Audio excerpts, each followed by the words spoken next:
Hi everyone, welcome back to Kumiyama Dojo. I'm Frankie Kanan.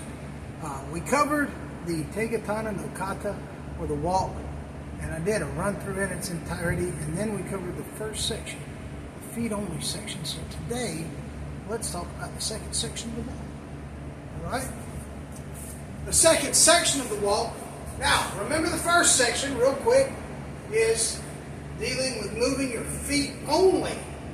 So the first movement is just drawing a big X, starting with your left foot, with your left front quadrant, and then following up. It's a 4-count movement to draw the first line, itch, off that line of force, knee, sign, off that line of force, return to point of origin, shi. Then the second starts with the right, go, rope, shich, punch, right? So the X pattern, then it's just a side-to-side movement.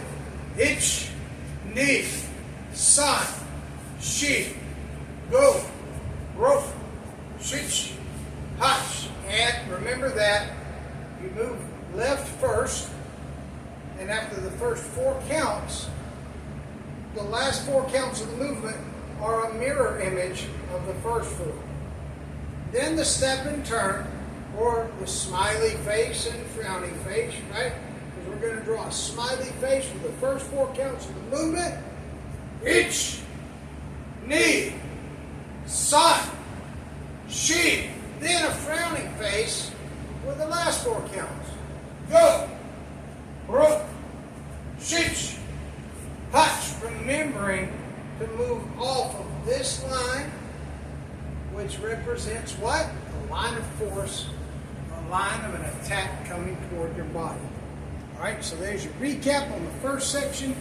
The second section is the same hand and foot section. So if I move with my left foot, it means that my left hand is the one that's going to be doing the work. Alright? Left hand, left foot, right hand, right foot. The first 3 movements of this section of the walk have the same footwork. They go left front quadrant, right front quadrant, and then left side and slightly to the left rear quadrant, and right side and slightly to the right rear quadrant. Because when you do your side steps here, you begin to see the lines, right? You begin to turn and come slightly off of this line, slightly off of the side, the sideways line, the horizontal line, so to speak. Right? So your basic hand movements on these 3 are just basic sword attacks and sword cuts. The first one is just a straight stab. You are exposing the blades of your hands, which is what? Tegatana, hand blade, right? And you're moving to position. Boom. You're establishing a good defensive framework. You're using what we call in Aikido an unbendable arm, which means that you're relaxed. There's no huge muscular tension, but when this hand turns up, I run tension kind of up through the index finger, and if you notice, my arm assumes a very similar shape to a katana. Okay? So the first movement is just coming straight up from the center. The second movement, empty-handed, sets you up for a Shuman Uchi, which is a strike to the forehead. But again, you are, boom, establishing this defensive framework at the same time. And then the third movement creates a movement with the hand that is that becomes a Yokomen Uchi, strike to the temple. Okay? And if you remember on this one, the hand will just come straight up the center line. See my armpit, how it opens? I'm just going to step and close my armpit. When I do, then that hand turns, the framework comes out, and you're on point. All right. So let's take a look at these movements real quick. Again, we're doing 8 count movements. Left front,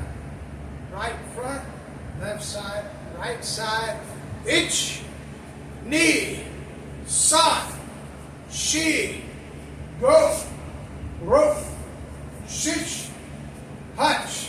Right, so there's your straight out. The next is your shomanuchi. You're coming around and down here.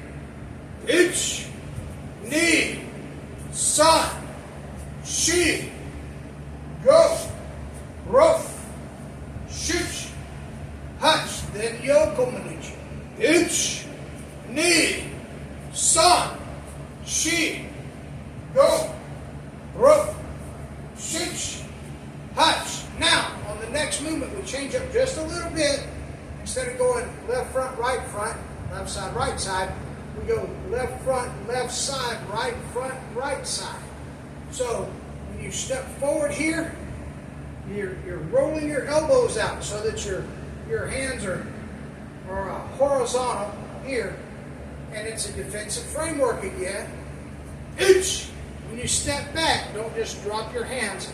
Keep them just below your belly button. Knee! Right? Then you're just going to turn that palm up. Your elbow kind of stays locked into your ribs. And you follow that hand. Soft to the left. Shi. Or whatever side of the body you're using. Go. Ro. Shish. Hutch. And this is a very rudimentary mechanical representation of setting up for actually a throw colligation. So the last movement of the same hand and foot kata, I call the big sweep. I'm going to go palm out toward the wall in front of me there. I'm going to step slightly offline with my toes pointed outward toward the outside of my body. When my foot hits, I'm going to push. Pushing outward, and when that foot hits, I'm going to push up toward the ceiling and come up on the ball of the foot, and it will turn my body. And so we do the left side of the body, and I'll be facing away from the camera. I'll do the right side, and then it just repeats itself, okay? So we go here. Ich, ni, san, shi, go, ro, shich, hutch. That's it. Remember that your hands pretty much throughout the kata will just travel up and then down your center line, which is if you take from your forehead, your nose, your chin, your sternum, when your shoulders are squared, your sternum, your belly button, that's your center line. And if you protect your center line with your hands and learn to use good defensive framework, you can protect all of your vital organs with your hands and arms. All right, so that's our second section of the walk, the same hand and foot section. And I'll see you next time. Have a good evening. Okay? Great. God bless you.